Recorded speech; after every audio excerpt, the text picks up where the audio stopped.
Hey everyone, and welcome back to my channel, Chat South Africa with Pemi T.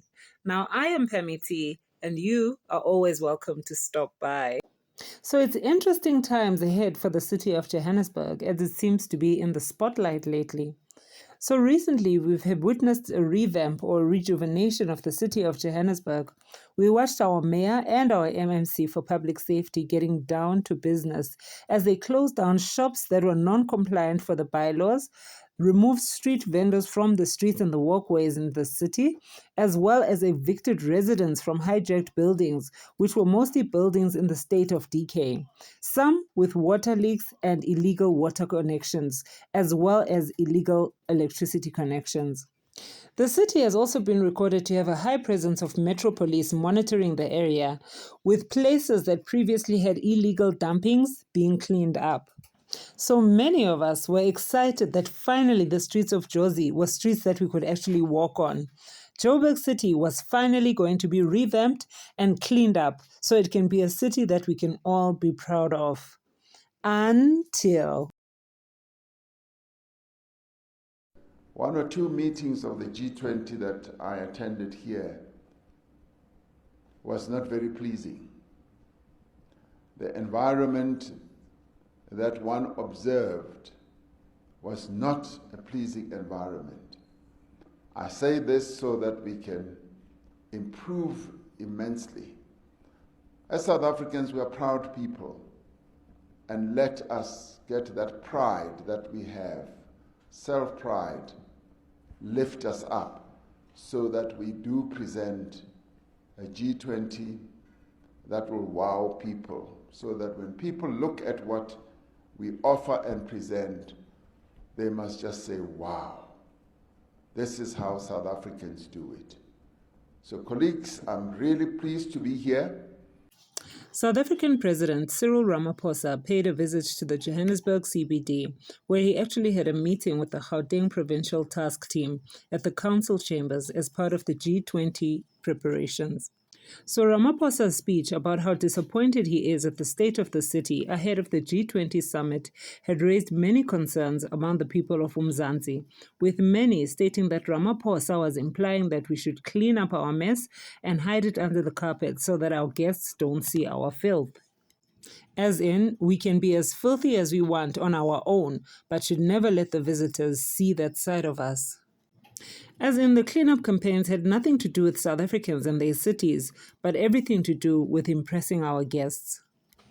So at this meeting, Panyaza Lesufi was also given an opportunity to air his thoughts.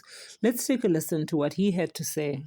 We are ready for the G20. The problem is that when you remember BRICS was here, there were restrictions in which they were imposed.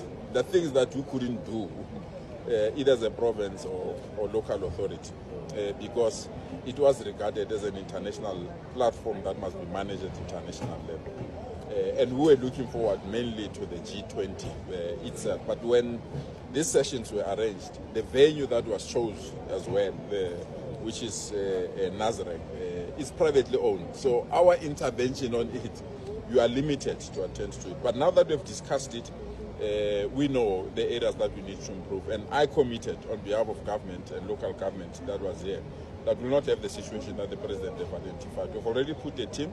If you check there, we've already put CCTV cameras. We've agreed with the joint team between ourselves and the mayors to. So the Gauteng Premier, Mr. Panyaza Lesufi, isn't the only one who commented on this. Let's hear what the Johannesburg City Mayor had to say about this. Udada Morero. Indeed, we're doing our level best. We've prioritized certain routes within Johannesburg, which are G20 routes, to ensure that at least we can make them to be at the standard at which they should be.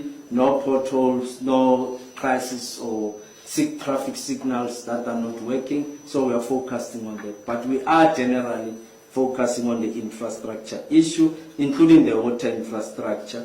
You know the reason why in the last month we didn't have water. We fixed the problem, which was an electricity pump at Ekenhof station. Now Ekenhof is one of the biggest stations in Gauteng. It supplies water right up to Rustenburg, and the entire 60% of Johannesburg relies on Eppendorf substation for them to have water, right up to Madibe. So yes, there was a challenge, but where we are now, we've got water supply throughout Johannesburg. No much challenges, and all the residents are receiving water. But we continue to call on residents, in fact, even the residents of Tshwane, or the entire residents of Gauteng, that they must use water sparingly. It's a resource we don't have. In fact, our consumption in Gauteng has went even beyond what Rand Water is able to apportion, both the city of Tshwane, Ekurhuleni and Johannesburg. Andva? President.